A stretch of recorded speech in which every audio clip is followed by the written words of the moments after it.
partenaires yi duñ këpp keesu Sénégal. ñoom li leen waroon def mooy fexe rassurer nos partenaires financiers nos partenaires techniques nos partenaires diplomatiques. d'accord Macky Sall lu mu amoon ci fonds monétaire lan moo ko indi mais France ñuy maîtriser fonds monétaire ñoom ñooy nommer le patron du fonds. États-Unis ñoo nommé le patron de la Banque mondiale. ñaari président yooyu su ñun d'accord ak président Sénégal. Sénégal du am problème ci wàllu woowu yeneen bàyyi foofu yëpp dañu naan ah attention le Sénégal c'est notre ami. Le Sénégal c'est un pays le seul démocratique de l'Afrique de l'Ouest. Le Sénégal est le seul pays encore exempt de coup d'État. Le Sénégal est encore protégé contre le djihadisme. Or ils sont aux abords du Sénégal parce que ñu ngi Mali ñu ngi Burkina sorewuñu. Aider le Sénégal à être stable, c'est dans l'intérêt de la communauté internationale pour que le djihadisme n'accède pas à l'océan. te ñi bala ñuy ñëw dañoo commencé nekk ak ñee guerre moo tax ñuy mandu. mooy benn ba pare di démanteler. maanaam heureusement dégg naa créer nañ beneen zone de tampon foofu bëgg a démanteler lii taxoon Sénégal protéger wu. projet bi ñu yoroon xaalis boobu ñu doon wax gendarmerie dañ jox xaalis dañ ko utiliser pour mater les populations. mais c'était pour financer les armes et financer la logistique et cantonnement militaire yi nekkoon dans la frontière entre le Sénégal et le Mali ak ci suuf.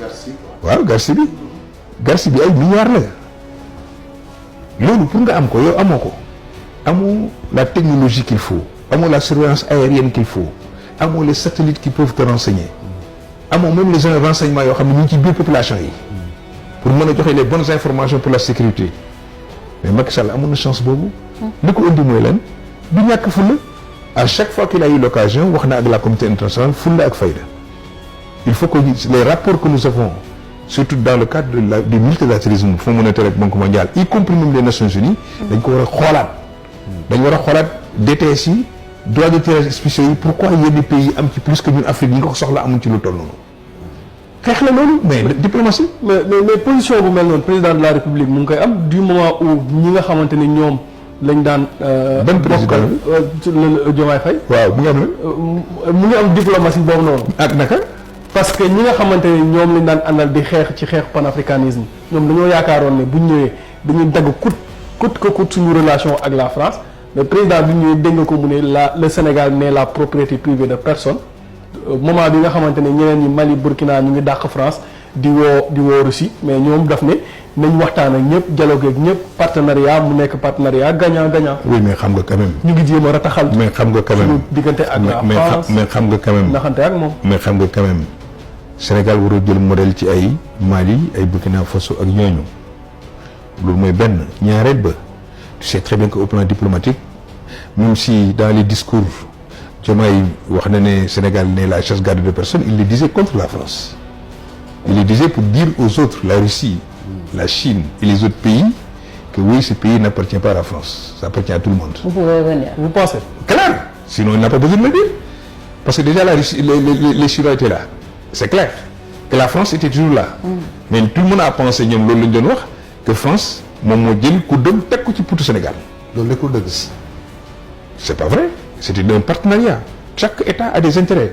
La France doit et peut avoir des intérêts au Sénégal et il doit avoir la légitimité de défendre ses intérêts. mais ñu jàpp ne relation Sénégal-France Sénégal gagné aussi lu bëri est-ce que yow mi nga xam ne nekkoon nga ci État est-ce que gis nga ne la France a apporté quelque chose sur le plan économique au Sénégal. bu ñu fi nekkee ba léegi ñaari baat yoo wax. wala ñeenti baat yoo wax. ñett yëpp français la. c'est la langue. déedéet lu ko indi. boo seetee ñun ak France suñu relation partenariat privilégié bi ñu am ak ñoom yeneen pays africains yi amuñu ko mooy benn kon damay jàpp ne bu leen neexoon ñu def ñu comme ni ñu def ak yeneen pays yi mais c'est pas le cas. Troisièmement France amuluñu njëriñ balaa nga koy xam tey mooy Sénégal soxla au plan international fekk xuloo na ak France comme temps cas bi mu demee nii fi ñu toll.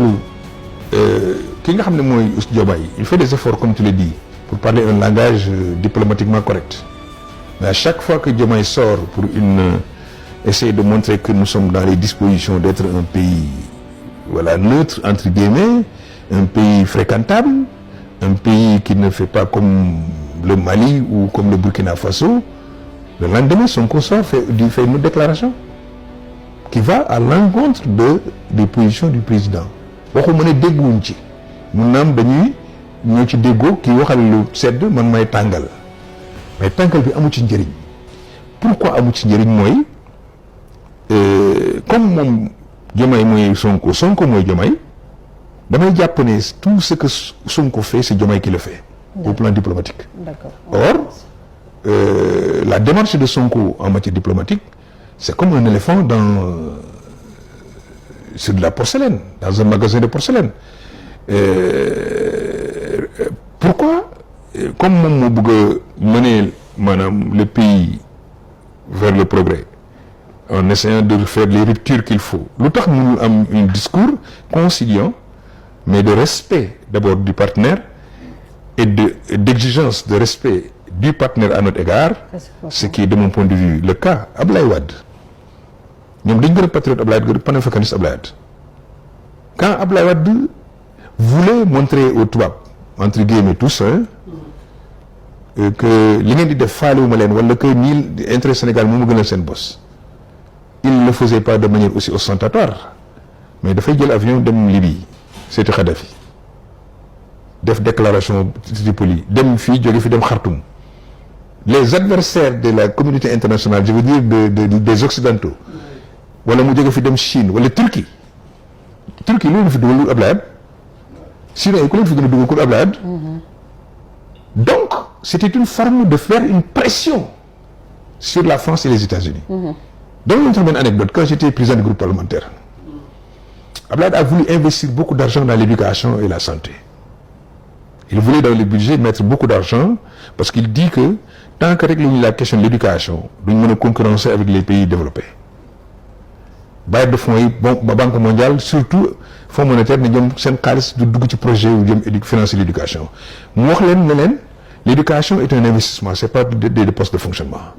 Foofu lay def la théorie de l'élément non spécifié pour dire que investir sur l'humain c'est un capital comme l'argent et la force de travail.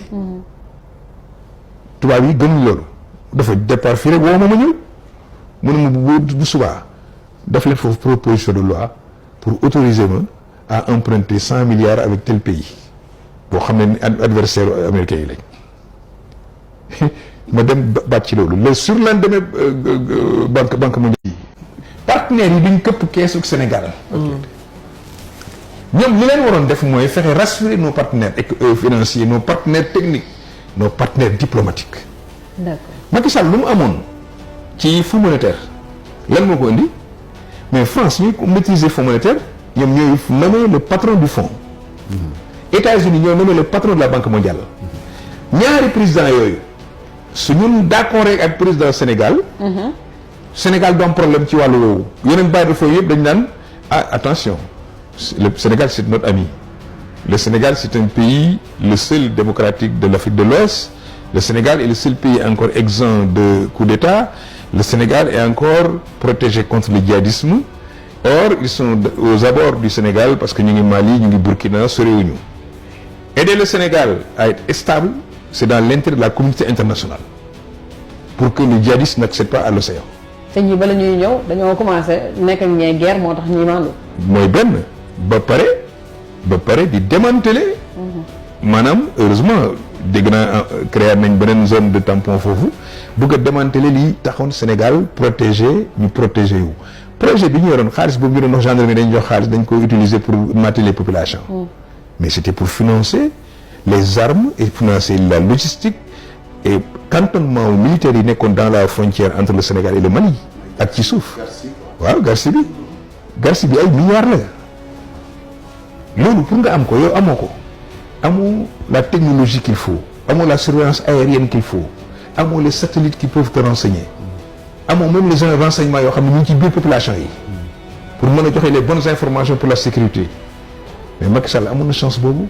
li ko indi mooy lan du ñàkk fulla à chaque fois qu'il a eu l'occasion wax na ak la communauté internationale fulla ak fayda il faut que les rapports que nous avons surtout dans le cadre du multilatéralisme Fonds monétaire ak Banque mondiale y compris même les Nations Unies dañ ko war a xoolaat dañ war a xoolaat DTS yi droits de tirage spéciaux yi pourquoi yenn pays am ci plus que ñun Afrique ñi nga ko soxla amuñ ci lu toll noonu xeex la loolu. mais diplomatie. mais position bu mel noonu président de la république mu ngi koy am du moment où ñi nga xamante ne ñoom lañ daan.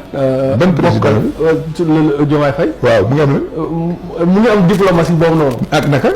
parce que ñi nga xamante ne ñoom lañ daan àndal di xeex ci xeex panafricanisme ñoom dañoo yaakaaroon ne buñ ñëwee dañuy dagg coûte suñu relation ak la France mais président bi ñëwee dégg nga ko mu ne le Sénégal n'est la propriété privée de personne. Moment bi nga xamante ne ñeneen ñi Mali Burkina ñu ngi dàq France di woo Russie mais ñoom daf ne nañ waxtaan ak ñëpp dialogue ak ñëpp partenariat mu nekk partenariat gagnant-gagnant. oui mais xam nga quand même. ñu ngi jéem a rataxal. mais xam nga quand même suñu diggante ak la France mais xam nga quand même. naxante ak moom. mais xam nga quand même Sénégal war a jël modèle ci ay Mali ay Burkina Faso ak ñooñu loolu mooy benn ñaareel ba tu sais très bien que au plan diplomatique même si dans les discours.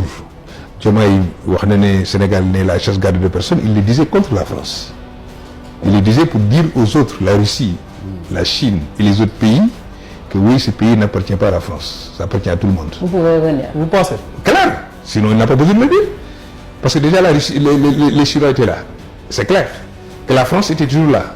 mais tout le monde a pensé ñoom loolu lañ doon wax que France moom moo jël kuddam teg ko ci putu Sénégal. loolu nekkul dëgg. c'est pas vrai. C'était un partenariat. Chaque État a des intérêts.